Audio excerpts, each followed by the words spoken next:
Well, it is the second day of the last week here of the LCS Summer Split with coverage brought to you by Alienware. Dhokla and I are here watching at 18 minutes and 10 seconds the LCS match between Team Liquid and Evil Geniuses.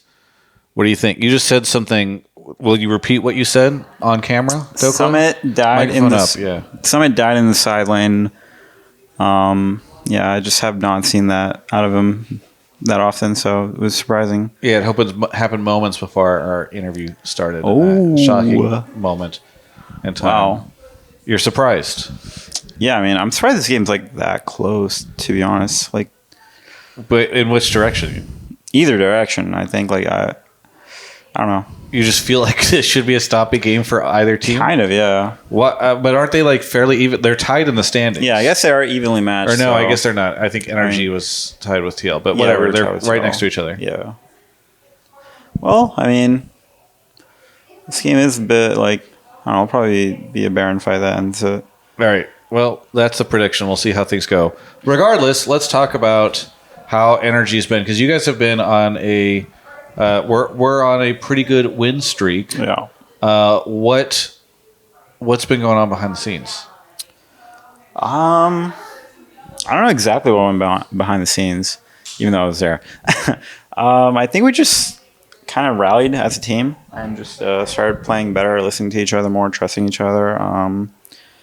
And we've been successful since. But obviously we dropped the game today, which was unfortunate, especially for FlyQuest. But yeah, it doesn't make sense. Like, we're beating all the top teams and then we lose 100 Thieves like this. So it's a bit frustrating as well. Keep your mic. Okay. Did I get that? It's trying to finally trust pro players, and I they let just you start down. Gesturing.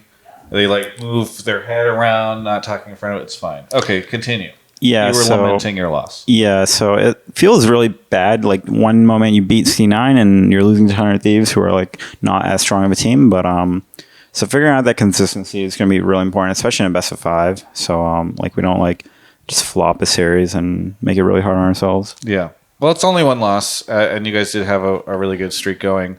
What do you think? Oh, wow, big team fight. Oh shit. Is that the Baron fight that you thought it was all going to come down to? Yeah. Well, I guess Team Liquid turning it around now. Yeah. Wow. Reg is actually putting in work on that Jax. Yeah. What's your takeaway on what we just saw? Well, I only caught like the very end of it, but we'll get a replay here. Yeah, once that replay comes. Well, let's observers, if you're listening, can you call up a replay? Thank you. Okay. Perfect timing, actually. I mean, EG just rushed Baron. I'm pretty much on spawn like at 20, and Makai didn't have flash, so he has to just run into the pit to get in to barely contest, and the fight just ensues from there. I mean, the biggest thing is that the Triss got one shot, because Triss was most fed there, so really good engage by Ayla and a follow-up by Kai'Sa. I mean, Kai'Sa's like balanced. I don't know what to say. Like, you can just fly. Your RW is pretty much a one-tap. Like, it's an assassin 80 carry. I don't know. Like, just needs to be nerfs. Okay. Wait, you just said balanced, or you're saying not balanced? Unironically, I was saying balanced. Or ironically. Ironically. You were ironically, unironically saying. Yes. Okay, I understand. I think. All right. So back to NRG stuff. All right. I feel like this is a common NRG trend where you guys start a little sloppy at the split and then you end looking much better. Why do you think that is?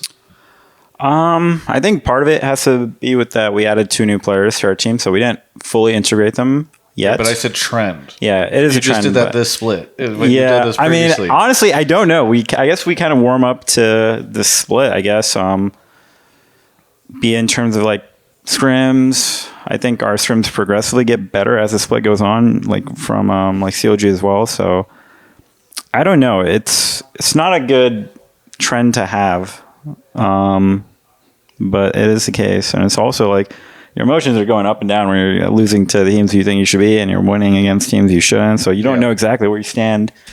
And days like this happen where you lose 100. Now it's like, well, what just happened? Yeah. How good are we? Yeah.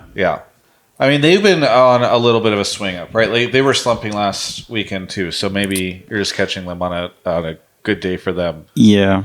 But you guys are headed into playoffs now. Next week we have those games starting. Where What are the teams that you are, if any of them are scary to you, which ones are the ones that are scary? Well, against all the top teams, we have a good record. So honestly, not really scared of anyone. I think Summit's probably going to be the hardest laner in playoffs to face off against. So individually, You say that, but then you also say he just randomly dies in lane. yeah, but like in lane, I meant like inside lane he dies, but in lane I think he played really well. Like the game yesterday against Licorice, like he was up like 50 CS. Yeah. Obviously, I don't think Licorice played that well, but like just he's creating leads that like other people just aren't. So it'll be a tough challenge if we end up facing TL. Not counting yourself, who do you think are the scary or like the highest, most likely candidates for all pro and top lane? Probably Summit, and then I think Licorice, Fudge.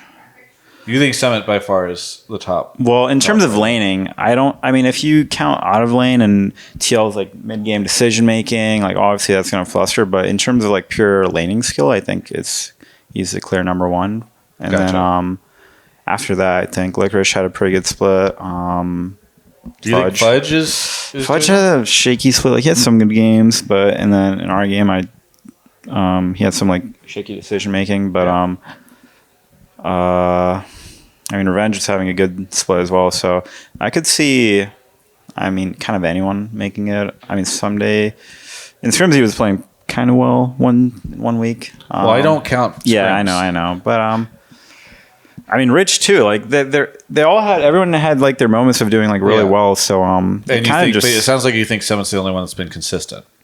well to me like. As a top laner, like I'm just unga boonga thinking about my lane and lane phase. Like Yeah. to me, he stands out as the most. So yeah, All right. Well, we're seeing EG looking like they're cleaning up this fight right now against. yeah, they're gonna win. What do you think of the MVP race? Because JoJo, I think everyone was like, "Oh, it's gonna be JoJo. It's gonna be JoJo," and then like 2 weeks went by where he was looking pretty rough. He's on a killing spree in this game, so I don't know if that's gonna help clean him up. And Cloud9 lost yesterday. They won today, but. Because it feels like people have been saying a lot about it's like JoJo or Blabber. Yeah, I mean, I think River is slept on. I think he's pretty good. I'm so glad you said that because not that I have that opinion, but I got that yesterday from two players when I was talking to them for quizzes. They were both saying that they felt like River should be in that conversation. Yeah, I mean, to me personally, it's like I think River has an excellent understanding of lane phase, and he knows exactly when to pressure. And he dodges vision really well, and he's always doing something proactive, like almost every single game. Like it's very rare that he like full clears. So playing against him is like kind of a mind game. It's like, well, he's gonna be somewhere. He's not full clearing. So I think he should probably get MVP in my opinion. But yeah, I don't know. It's kind of like there's no like clear answer, but I think River's really good. Yeah, I wonder how much because I mean when I think about C9 or sorry when I think about MVP. It is very easy to be like, oh, well, C9, they're probably the best team in the league. Who's the best player on that team? Well, this split, it's probably been Blabber. I mean, Berserker has also looked really good, but maybe not as good as he has been historically. I wonder how much like the brand weight of C9 and Blabber influences decisions. Yeah, because I'm going to have to go back and look at all this River stuff because I think I was probably like, well, it's probably going to go to Blabber unless JoJo has like a really great week. I say that as he's like running down and killing. Yeah, I think at this point there's hard team comp gap. Like they have a Heimer versus a Rel, and no one can stop the engage. So it's kind of like it's so lost. Yeah. Do you think it's just a draft gap on TL's part? No. I mean, I know you missed. It's a little bit like because I think top is like winning, jungle is like mid 2v2 is like. It can favor Salas Viego, but it can also favor Triss Maokai depending on how it starts. And then balling should have lane pressure, but if you can't translate that lead into something, I mean, Kaiserel is just way better. Like late game, it's not even JoJo's comparable. 7-3-9 in this game.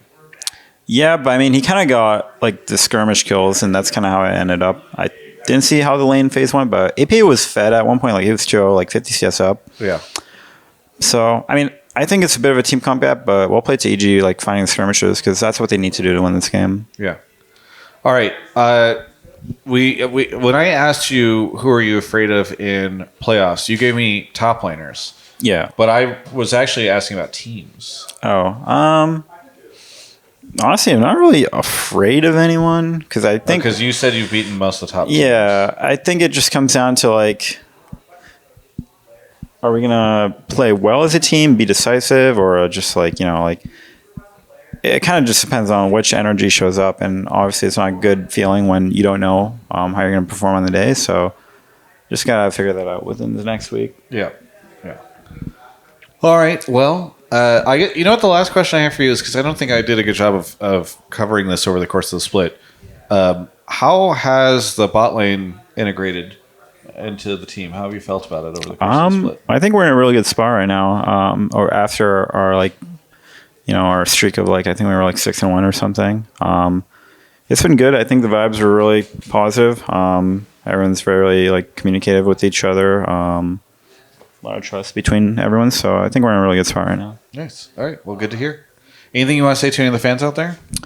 Yeah, thanks for the support. It's been a up and down split, but playoffs is around the corner, and I hope you will make it far, and I hope you support us for that. Very good. Hey, thank you for the interview. For everyone else, you can check out the rest of my coverage of all things LCS right here on my YouTube channel. Hey everyone, hopefully you've been enjoying our coverage of the LCS season here from the LCS studios. I guess it's called the Riot Games Studios now. Either way, we've been having a great time providing you high quality interviews. Hopefully you've been enjoying them. And I wanted to show you, speaking of high quality, an amazing piece of hardware. This is the M18 notebook that Alienware has hooked us up with. It's been great. We've been providing you coverage straight from this notebook. Now, this Alienware M18 features a NVIDIA GeForce RTX 40 series GPU. This is Alienware's most powerful laptop, and having this in our arsenal allows us to get content to my channels quickly. So again, thank you so much to Alienware for sponsoring our coverage and for powering our summer split.